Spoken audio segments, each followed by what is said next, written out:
Leo pia macho yote yanaangazia mahakama ya Shanzu mjini Mombasa, ambapo mhubiri tata Paul Mackenzie atashtakiwa rasmi, ama kwa hivi sasa anashtakiwa rasmi mbele ya hakimu Yusuf Shitanda. Tupate kusikia.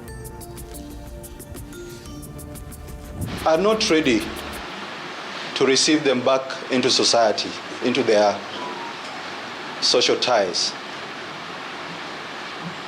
I doubt that the respondents are ready also to go back to these social ties.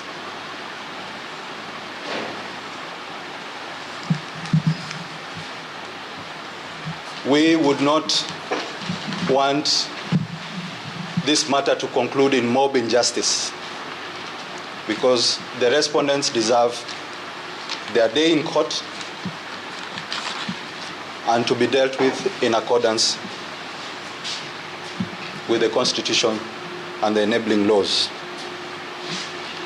Your Honor, that is not to say that the police are not there to give security. But with the limited resources that are being directed towards the Shakahola investigation, it may not be possible that each of these respondents can be given bodyguards 24 hours. It is proportionate to keep them safe in detention.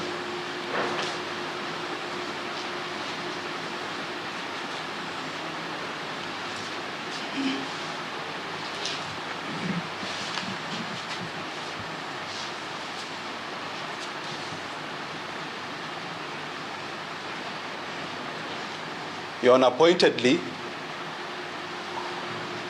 there is no guarantee if they are released now, they themselves will not go and finish what they had started, which is to pass on this extreme ideology to others that they interact with, or they themselves to go back into the forest to fast. It is the duty of the state to protect them, and we are offering very comfortable cells in the stations where they are to be held and where they will be properly nourished, as they already appear right now. They are healthy.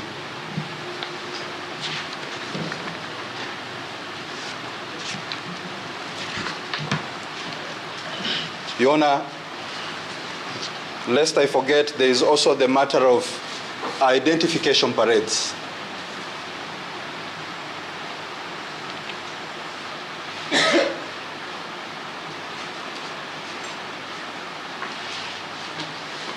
So that the victims need to first be restored to that place where they can appear and say, I recognize the sixth, I recognize the second. That again needs time.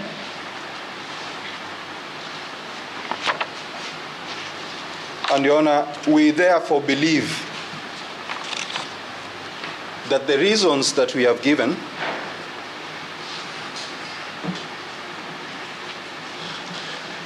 arouse sufficient interest, conviction, or admiration, which is how compelling, the term compelling is defined, for this honorable court to grant the prayers that we are seeking.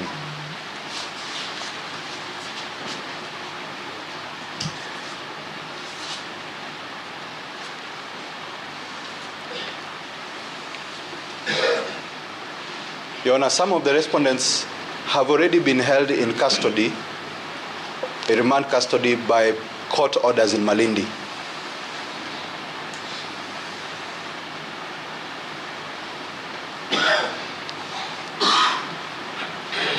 This application, Your Honor, should not be mistaken for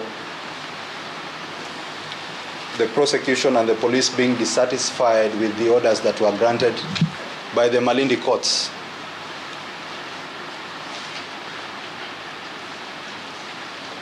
Instead, the evolving nature, as I highlighted before,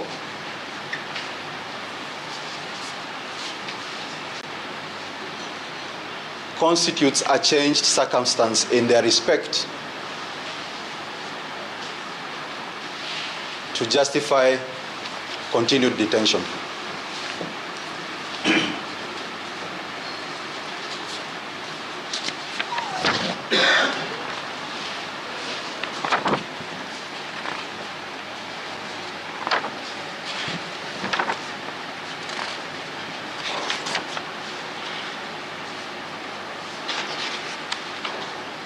Your Honor,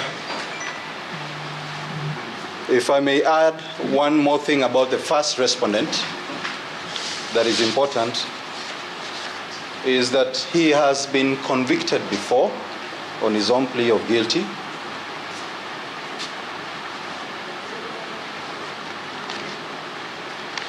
And fined by a court of law. But what is under investigation currently includes the same offense or similar offenses as the one he was convicted for. This was relating to the Basic Education Act, where he was charged in Malindi criminal case number 182 of 2017, Republic versus Paul Mackenzie and others. Your Honor, so that his family is a history sheeter. He is a repeat offender. He is not deserving of any consideration for bail.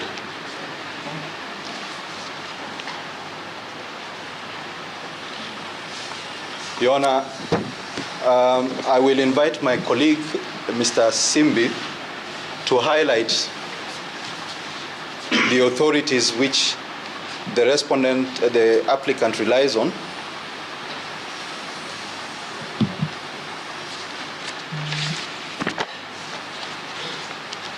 in support of this application.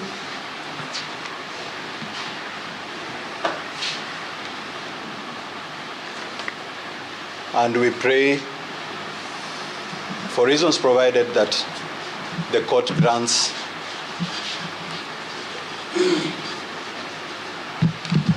the days prayed, that is 90, with the directions or subject to any conditions or directions that then would require for us to come here within 30 days and give a progress report on the investigations. Your Honor, Romans 13, 1 to 14,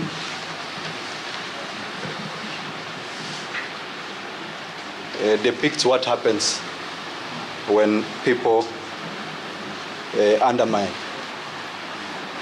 authority that is given to governments by God.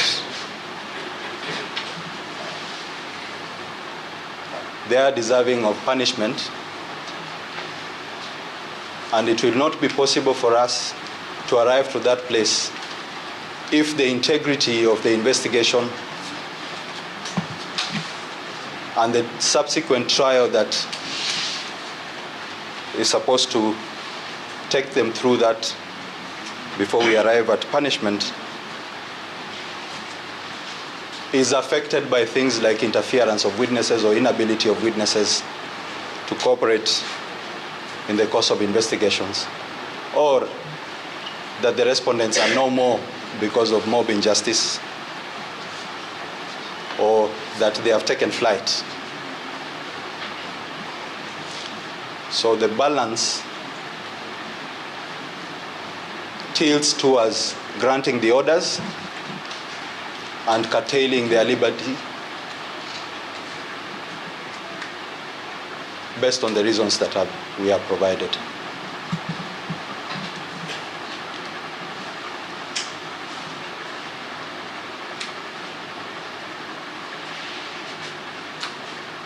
Your Honor, unless the court has any question, I will take a seat.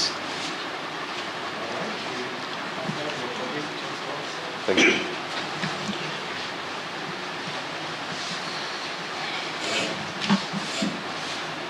Thank you, Your Honor.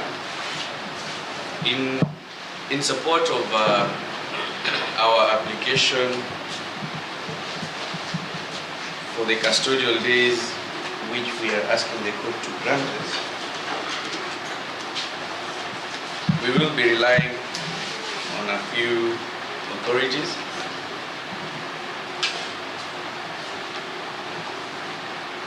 But first of all, Your Honor, I would wish to quote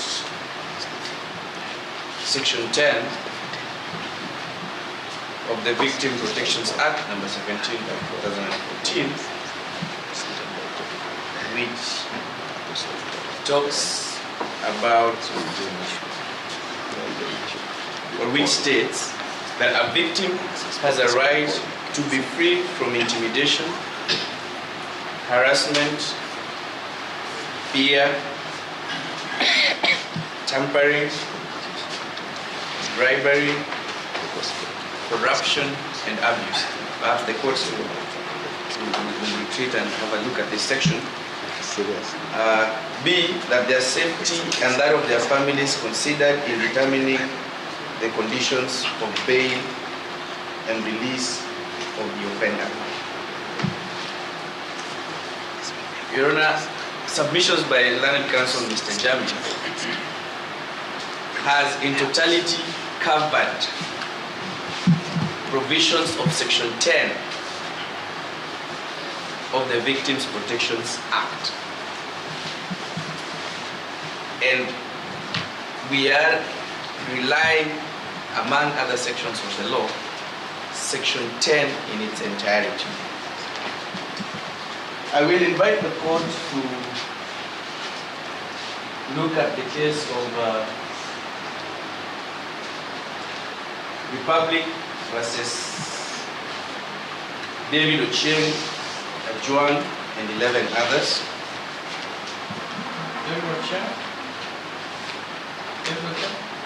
David Ochieng, Ajuang, and 11 others. Yes, the Republic versus David Ochieng, Ajuang, and 11 others.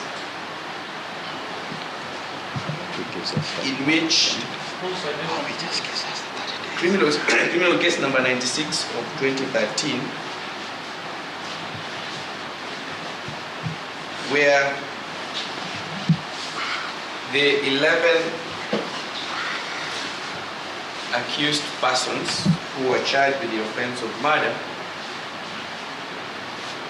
had moved to court requesting that they be released on bond.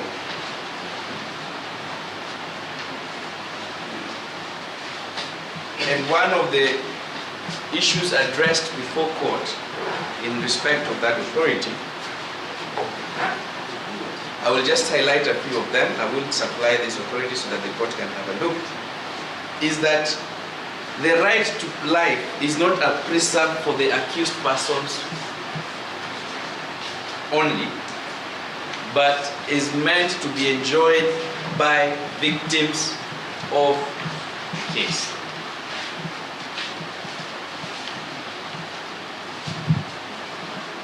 In considering whether or not to grant bail or bond, the court ought to consider the huge interest that a particular case has elicited.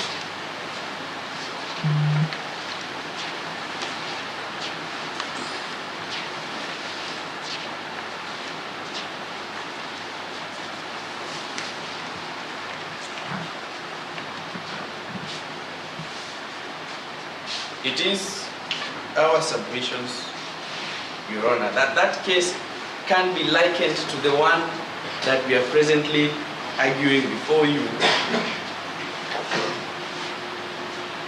That this matter has elicited such a huge public interest. It has elicited, or it has caused a huge public stir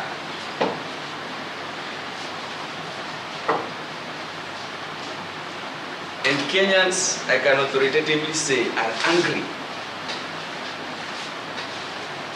at what is happening in Shakahola.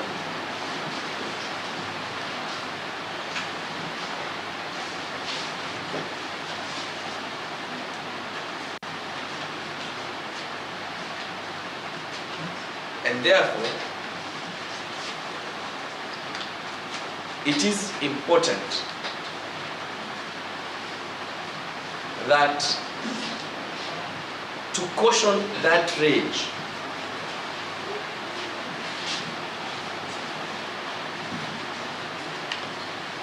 it is in the best interest of the suspects or the respondents herein to remain in custody. As rightly pointed by Mr. Jami, it is the duty of the state to offer security to each and every citizen. However, there exist circumstances, particularly the one that is presently before court, that may warrant or may overwhelm the police in terms of offering protection for the victims. And the only safe place